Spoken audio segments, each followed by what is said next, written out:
Most sports videographers use the wrong camera settings, and it's the reason why their footage looks amateur. I'm going to show you exactly what I use when filming pro athletes, and I'm going to show you how to fix yours as well.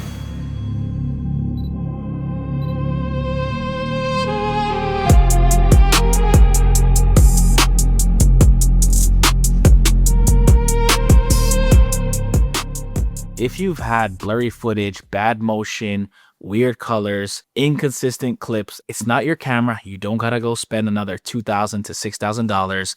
It's more than likely your settings, and I got you. If this is your first time here, my name is Corey Cash. I've been a videographer for the last 9 years, and the last 2 seasons, I've been Dylan Brooks' personal social media manager. All right, let's break it down. What frame rate do you use? Is it 24 frames per second? Is it 60 frames per second? Or is it 120 frames per second? Me personally, I use 24 frames per second with everything that's outside of the court stuff, like capturing a tunnel walkthrough, capturing everything that's, just outside of the basketball court. I'll use 24 frames per second. But if you're unsure, always use 60 frames per second because you can, speed that up in post. And when it comes to the game, I use 60 frames per second. I feel like that's my sweet spot when shooting game footage.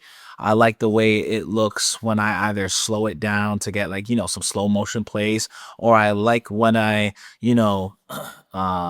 don't even know what the word is when I put it back to 24 frames per second. Sorry to cut the video, guys. I was just editing this video and I wanted to, actually, I forgot to add my shameless plug about my cinematic sports LUT pack. I spent a lot of time creating this for you guys. It's very easy to use. If you use DaVinci and you like my colors on my sports videos, check the link in the description. And so is that like normal speed?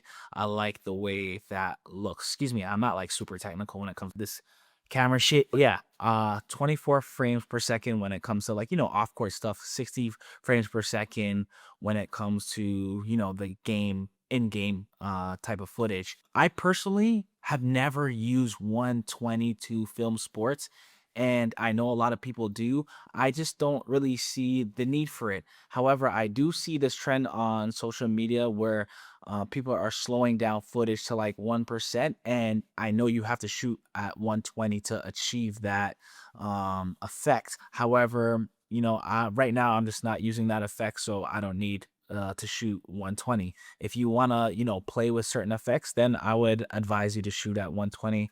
Otherwise, 60 frames per second is your sweet spot. If you stick around to the end of the video, I'll leave a ton of footage and the settings I use to capture that footage. I do play with different settings here and there, but just stick around to the end and you'll see it. Let's talk about shutter speed.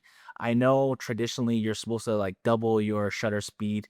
So if you're shooting at 24 frames per second, you'll shoot at 1/48. If you're shooting at 160, you'll typically shoot at like 1/125 and so on. But with sports, it's a little bit different in my opinion because the motion is so fast. You want a crisp look. So I tend to shoot at higher shutter speeds no matter what my frame rate is. So if I'm shooting at 60 seconds, I'll shoot at 250, 1/250 shutter speed.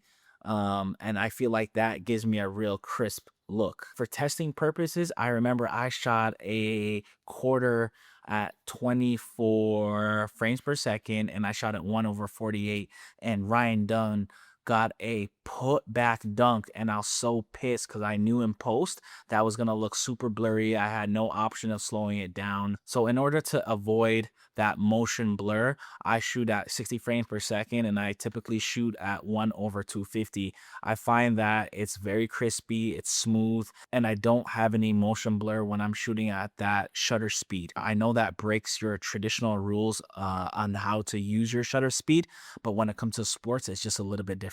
Let's talk about ISO.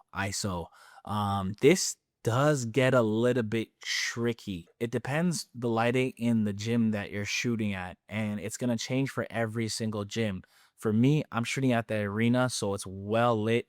There's lighting everywhere. Lately, I still shoot at ISO 2500. That's the base dual native ISO to the FX30, and I've been achieving great looks with that.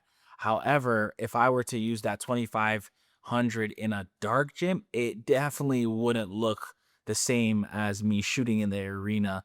You would see a little bit more grain. So that is more dependent on your camera and what it can take. When you're in a dark gym, you definitely want to bump the ISO a little higher. Just expect some grain, just depending on the camera that you use. When I'm going to various gyms and I'm trying to figure out the lighting situation and what ISO I'm going to use, I'm just simply observing what light I'm being given. In the summer, the gyms that I do shoot at have typically bad lighting, so I will bump up that ISO past 800.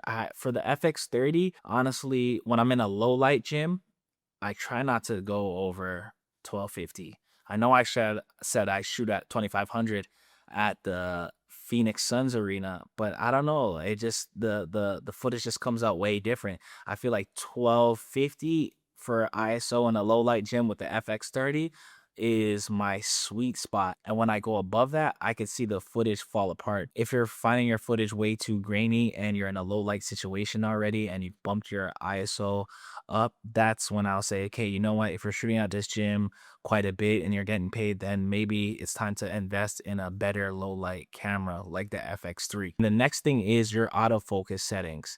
However, I did go over this in depth in another video and I'm going to link it right here so you can go watch that and come back to this video. All in all, your settings will give you clean footage, but ultimately for me, it goes back to your storytelling skills. And just in case you miss it, if you want to avoid all the mistakes as a sports videographer that will keep you from losing clients, will keep you from losing money, go watch this video immediately.